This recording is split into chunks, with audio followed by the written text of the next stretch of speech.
Me presento, soy José Hidalgo, estudiante de Ingeniería de Mantenimiento Mecánico. Actualmente curso la asignatura Elementos de Máquinas 1, dictada por Isaac Chabel en la Universidad Fermín Toro. En este informe se abordará el tópico de esfuerzo por carga variable. Ahora bien, este tendrá la siguiente estructura, luego de la introducción. Se definirán conceptos de interés sobre la temática, luego se expone un poco sobre la teoría a abordar, la razón o la necesidad que surgió para traer la teoría de fallas por fatiga al marco de los elementos de máquinas.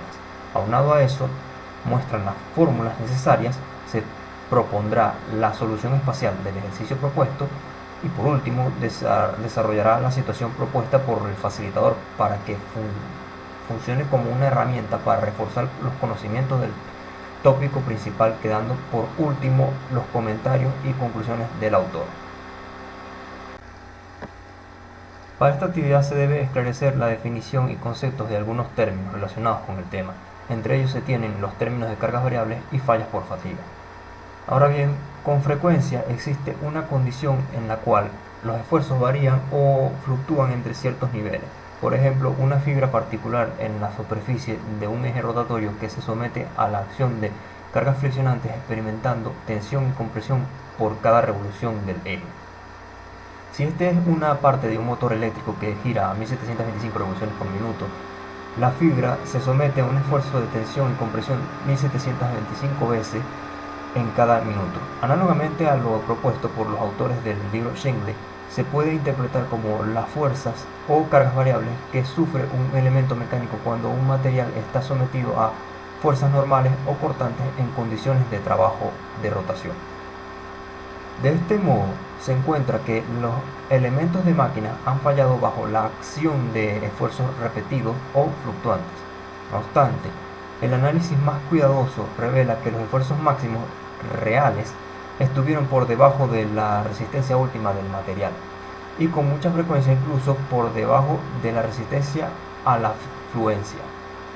Las características más notables de estas fallas consisten en que los esfuerzos se repitieron un gran número de veces.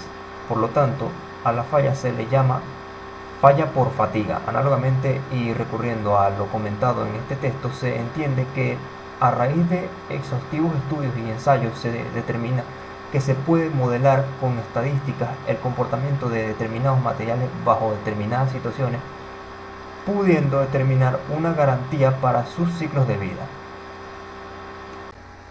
En el mismo orden de ideas, la teoría que se aborda en esta asignación es de mucha utilidad en el diseño de máquinas y estudio de sus elementos por separado. Hay varias cosas interesantes. En esta unidad se estudia el tema número 6 del texto de los autores citados, donde se encuentra la información de cómo determinar cada uno de los factores que afecta a un elemento mecánico, bien sea la temperatura, la carga, entre otros factores. Aunado a esto, también se expone en el texto cómo utilizando esos 6 factores no solo se determina el ciclo de vida bajo dichas condiciones, como también el factor de seguridad con el que cuentas, conociendo de esta forma cuánta holgura tiene el límite de esfuerzo superior. En primer lugar, se debe hacer un análisis de la situación para poder determinar, con los conocimientos adquiridos luego de leer el capítulo 6 del texto Shingle, con la situación presentada en el enunciado. Lo primero que se nos viene a la mente son que se debe hallar las reacciones en los puntos de apoyo. Sin embargo, esos temas de gráficas de momentos y otras herramientas utilizadas en el diseño son tópicos de la materia de resistencia de materiales. Es decir, en la situación propuesta en la asignación se incluye en el diagrama las relaciones solo para aclarar que se está en una situación estática. Por otra parte, sabiendo que se tienen las dimensiones de todo el eje, se debe determinar el punto de estudio. Entre los argumentos de selección de punto se encuentra el diámetro del eje, el tratamiento superficial, si hay ranura o escalón, entre otros. En este caso se estudiará el punto B, debido a que en ese punto se encuentra una ranura que hace conexión de un tramo del eje más ancho considerablemente. Es sabido que entre más masa, mayor es la fuerza de inercia, entonces se hará el estudio en B. Posteriormente se procede a calcular los factores K que tengan relación con la situación descrita. Entre ellos solo está el K sub A. Los valores de A y B están en la tabla 6-2. Los demás valen 1 por falta de información. Para que luego de los artificios necesarios se halle el esfuerzo de fluencia, como se tiene el número de ciclos, se despeja la fórmula del numerador, esfuerzo normal. Luego se calcula la relación del esfuerzo de fluencia entre el esfuerzo normal, dando el factor de seguridad del diseño del eje.